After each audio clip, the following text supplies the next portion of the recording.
HQ presented by Geico. The women's Final Four is set for Friday in Cleveland. Whoop, whoop. Undefeated South Carolina facing NC State. That's at 7 Eastern. Paige Beckers against Caitlyn Clark. Yukon against Iowa in the marquee matchup around 9:30 p.m. Eastern time on That's Friday. Iowa and Yukon? That is, yes. It's late. I'm going to be at a friend's birthday party, which means I'm going to have to make everybody watch this. They should thank me. They should. It's going to be a great game. Basketball analyst Terrika Foster-Brasby joining us here. And we were kind of on the same page yesterday, I think. Both of us thought that Caitlyn Clark's college career was going to come to an end last night. How did she lead such a convincing win over the defending champs? With 41 points. That's how she does it. That's exactly how she does it. Caitlyn Clark just really continued to shine and just show us what we've already known and what we've already said, which is you can give this woman the ball anywhere on the court and she will make it count. Just a phenomenal performance from her last night. But I think what was the most impressive was that she was able to truly get her teammates involved, which was one of the criticisms that we'd had, at least for the majority of this tournament. We kept saying Caitlyn can't do it alone, where last night she didn't have to. Kate Martin showed up for her, gave her 21 points as well. I love the way Ashlyn O'Grady came off of the bench and played really big minutes on the defensive end. Hannah Stalkey, again, in the time that she was there, added some protection in the paint. And so it was great to see Caitlyn go off, but it was even better to see her teammates really step up and be the supporting cast that she needed. And it propelled them to the Final Four. And really made some adjustments on Angel Reese, who was really dominant in that first half, and LSU took a 6-7 point lead. She may have played her last college game last night. Now, she could come back for another year, but a projected top 10 pick in the draft. What would you like to see her do? Yeah, Angel Reese has until Wednesday night to officially declare for the draft. And I know last night during the press conference, she said, I'm going to make this decision when I'm ready. I don't think that Angel could literally make a wrong decision here. I think all of us as fans and as media, and we would love to see her play at the next level. She certainly would be a lottery pick if she decided to make that choice. But she may also feel as if there's unfinished business. There are players who really enjoy the time that they spend in college. They feel like they have the ability to wait. She has the additional year. She's going to make money regardless. So there's no, reason to think that her NIL deals won't transfer into endorsement. She's one of the biggest names in college basketball, the biggest name next to Caitlyn Clark. They're 1A and 1B at this point. So there really is no wrong decision in that. It really just boils down to whether or not she feels she's ready. I think this would be a great opportunity for her to translate her game over to the WNBA, but we will have to wait and see. Paige Beckers has already said she's going to come back for one more year with Yukon in the nightcap. She led Yukon past Juju Watkins and USC. Gino Auriemma said earlier this season it would be a miracle if the team he had, which was banged up at the time, made a deep run in March, but they've done just that. How? Paige Beckers. Paige Beckers is how this team took some very early losses that I think devastated them a bit. They flew under the radar for the most part, which is interesting to say because it's Yukon. How could they possibly be under the radar? But that's exactly what it was. Then you add in the injuries. You add in the fact that 6 of their starters are no longer, 6 of their players were no longer available. So they were working on a 7-man rotation.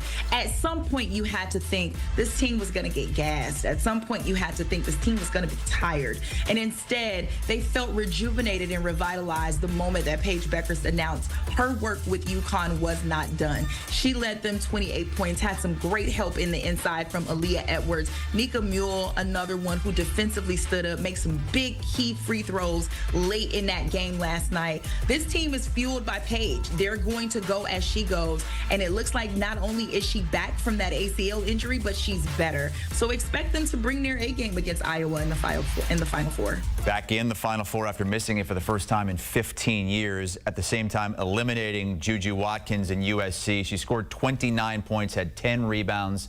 Looking at the current rules as they stand, she can't go to the WNBA until after her senior season. Do you think that rule needs to change, and what do you see for her future? Absolutely not. That rule doesn't need to change whatsoever, because what that rule does is it allows us to get to know these players. It allows these players to build home and build a name for themselves at the college level. It allows the fans to, be able to resonate with them more deeply. And you see the passion that the fans have for places like Iowa and South Carolina. That's because they've gotten to watch these players grow from their freshman season until now. Now USC fans will get the opportunity to do the same with Juju Watkins. They will get to see her propel this program year after year. And I saw her walking off the court last night. She was in tears because of the passion that she had. Almost had me in tears, Chris. I was like, oh my God, girl, you're great. And it's hard to tell a player that in that moment. But what she's done at 18 years old, I was hardly anywhere near being this phenomenal at one thing at 18 years old. So we have a lot of play left for Juju. I'm totally with you on that as well. And I think that's why the women's game is surging right now. One of the many reasons is because these players are there for several years, and Juju has 3 more years to go. Looking ahead to Friday's Final Four games, Iowa is a slight favorite over Yukon. We saw these teams match up, but it was back in 2021, the last time Caitlyn Clark and Paige Beckers matched up with one another when they were freshmen. How do you see those two and these two teams as a whole matching up in Cleveland? Yeah, well, there is a total difference from that Caitlyn Clark who was, ousted in the Sweet 16 to the Caitlyn Clark that we see now. And so the same can be said with Paige Beckers. Both of their games have really developed next level. It is why they're consistently winning or in the National Player of the Year conversation. But what I will say is that what we see on paper is not necessarily what we're going to get. On paper, you look at this Yukon team and you see how defensively sound they are. They are the better defending team. But Caitlyn Clark and the way that this Iowa team shoots the ball, it makes it incredibly difficult to think that the 7-man roster that they have in Yukon will be able to do enough to stop her. LSU wasn't able to stop her. Colorado wasn't able to stop her. And Iowa has really done a great job with improving their defensive presence over these last couple of games. So as fun as it will be, I do think that Iowa will have the slight edge here in their matchup on Friday. And there's a big edge in the other game as far as the point spread goes. Defending champion South Carolina, an 11.5-point favorite against 3-seed NC State. But you go back to last year in the Final Four, that was the same point spread in the South Carolina-Iowa game, and Iowa stunned them in the Final Four game. How can the Wolfpack maybe not pull the upset, but give a real scare to South Carolina? Well, they've got to continue to lean on their guards, right? Isaiah James has looked incredible over these last few games. 21 points from her in the first half alone against Texas in their Elite Eight matchup. And what I love about Isaiah James is she joked, after the win, and she said, nobody knew my name now, and so now everyone knows my name and everyone will see how we've grown. And that's the kind of confidence and attitude that she's going to have to bring, as well as her teammates at NC State when you're facing the South Carolina team. The South Carolina team is deep.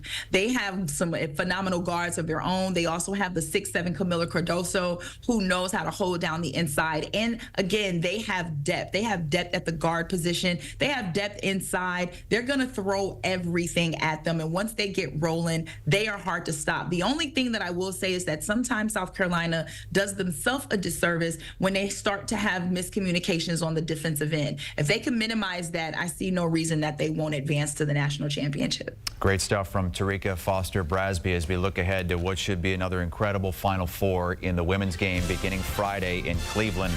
Don't miss any tournament updates, men's and women's, on the CBS Sports app.